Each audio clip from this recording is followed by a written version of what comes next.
خاص طور سے اپنے نوجوان بھائیوں سے، اپنے بچوں سے کہوں گا، ادب احترام سے ماں باپ سے پیش آئیں، نماز میں پابندی رکھیں اور تعلیم میں کبھی کوتاہی نہ کریں، علم ضرور حاصل کریں۔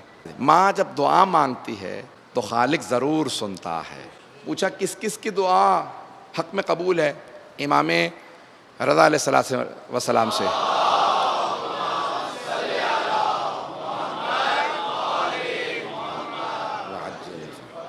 کہ مولا کس کس کی دعا قبول ہوتی ہے؟ تو مولا نے فرمایا پہلے نبی اور امام کی دعا کسی حالت میں رد نہیں ہے۔ کہ مولا امام کی دعا قبول ہے، اور کس کی دعا قبول ہے؟ کہ ماں باپ کی اولاد کے حق میں دعا قبول ہے۔ ماں باپ کی اولاد کے حق میں کبھی بھی ماں باپ کو ناراض نہ کریں، ہر حالت میں کہتے رہیں۔ معصوم سے کسی نے کہا کہ میں نے نذر کی تھی، منت مانی تھی کہ حضرت آدم کی پیشانی کا بوسہ دوں گا، حضرت حوا کے قدموں کا بوسہ دوں گا، کیا کروں؟ معصوم نے فرمایا جا کے اپنے باپ کی پیشانی کا بوسہ دے دے، ماں کے قدموں کا بوسہ دے دے۔ کہا لیکن میرے ماں باپ کا انتقال ہو گیا ہے، جناب آدم و حوا کی قبریں کہاں پہ ہیں؟ میں تو مدینے میں ہوں۔ مولا نے کہا ماں باپ کی قبریں پتہ ہیں؟ جا کے باپ کے سرہانے کا بوسہ دے، ماں کی پائنتی کا بوسہ دے دے۔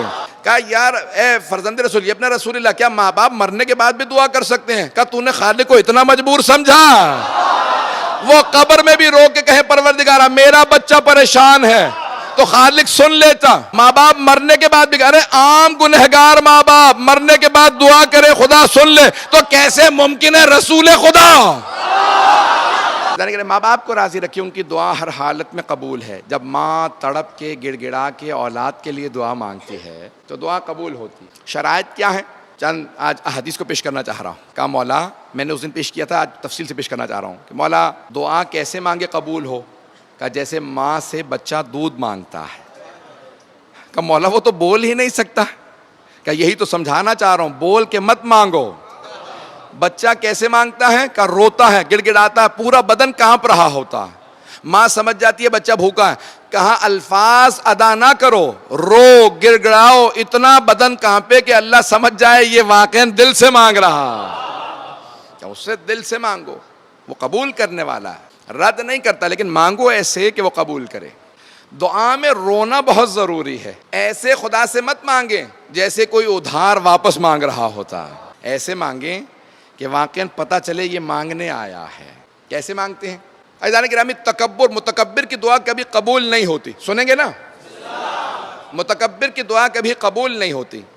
اللہ کے ناموں میں سے ایک نام ہے المتکبر۔ المتکبر جس سے کوئی بڑا نہ ہو بس اسی کو زیب دیتا ہے تکبر۔ رسول خدا اور اہل بیت نے کبھی تکبر نہیں کیا۔ رسول خدا سے تو کوئی بازمت نہیں ہے، امیر المومنین سے تو کوئی بازمت نہیں، محمد و آل محمد نے بھی کبھی تکبر نہیں کیا۔ اب سوچئے پھر جب انہوں نے تکبر نہیں کیا، جن جیسا کوئی نہیں، تو پھر ہمیں اور آپ کو تکبر کہاں زیب دے گا؟ تکبر نہ کیجیے۔ متکبر کی دعا قبول نہیں ہوتی۔ تو امام فرماتے ہیں کہ اولاد کے حق میں ماں باپ کی دعا قبول ہے۔ کیسے دعا مانگیں؟ ماں باپ سے کہیں میرے لیے دعا کر دیجیے گا۔ راضی کرنے کا طریقہ کیا ہے؟ کہ وہ واقعی دل سے دعا مانگے۔ یا کیسے کہیں ماں باپ سے؟ تو کہا پیش ایسے آؤ ماں باپ سے کہ وہ خود بخود چہرہ پڑھنے لگے ہیں، چہرہ پڑھنے لگے۔ کہا قرآن کو دیکھنا عبادت ہے، کعبے کو دیکھنا عبادت ہے، علی کا یا اہل بیت کا چہرہ دیکھنا عبادت ہے، اور چوتھے ماں باپ کو محبت کی نگاہ سے دیکھنا عبادت ہے۔ یا رسول اللہ یہ آپ نے ماں باپ پہ شرط کیوں رکھی محبت کی نگاہ سے؟ دیکھنا نہیں کہا، کہ غضب سے مت دیکھنا، محبت سے دیکھنا، احترام سے دیکھنا۔ جب جاؤ گے تو کچھ مانگنے کے لیے بھی کچھ آداب ہوتے ہیں۔ ماں باپ سے جب دعا بھی کہنے لگو تو کوئی پہلے کام کرو، کہ اگر خدمت کرنا چاہتے ہو تو گھر کے کاموں میں ہاتھ بٹاؤ، وہ دیکھیں واقعاً یہ خادم خدمت گزار ہے۔ جملہ سخت کہہ رہا ہوں، امام جعفر صادق علیہ السلام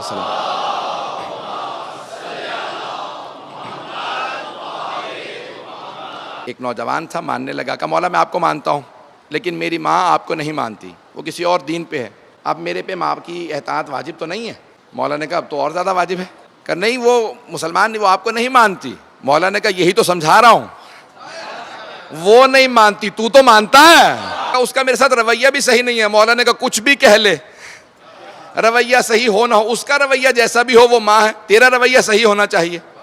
کہا کیونکہ آپ کو مانتا ہوں مجبوراً خدمت کروں گا، میرا دل نہیں ہے۔ دیکھیں کیسا تھا، کہہ کے گیا، کہا کہ مولا میں آپ کی وجہ سے، دیکھیں اتنا انسان کو فرما بردار، چاہے دل مانے نہ مانے، انسان پھر بھی امام کی بات کو مانے۔ کہا نہیں مولا آپ نے کہہ دیا، ماں کی خدمت کروں گا۔ اب ایک مرتبہ گھر پہنچا، نظریں نہیں ملا رہا, سر جھکا کے بات کر رہا ہے. ایسا نہ ہو کہ میں دوبارہ پرانی گستاخی کرنے لگوں, اونچی آواز سے بولنے لگوں. بڑے آداب سے بات کر رہا ہے. ماں نے پوچھا کیا بات ہے, یہ پچھلے 1 مہینے سے تیرا رویہ بدلا سا ہے. کہا یہ میرا نہیں ہے, میرے امام نے کہا. کہ تیرے امام نے کہا ہے, مجھے اس امام سے ملا جس نے یہ تعلیم دی ہے. آئی ملی, پوچھا, کہا کہ آپ نے میرے بیٹے سے کہا. مولا نے کہا ہاں. کہا کیوں؟ کہا اسلام میں ماں باپ کا احترام واجب ہے. کہا اگر یہی اسلام ہے تو میں بھی مسلمان ہوں.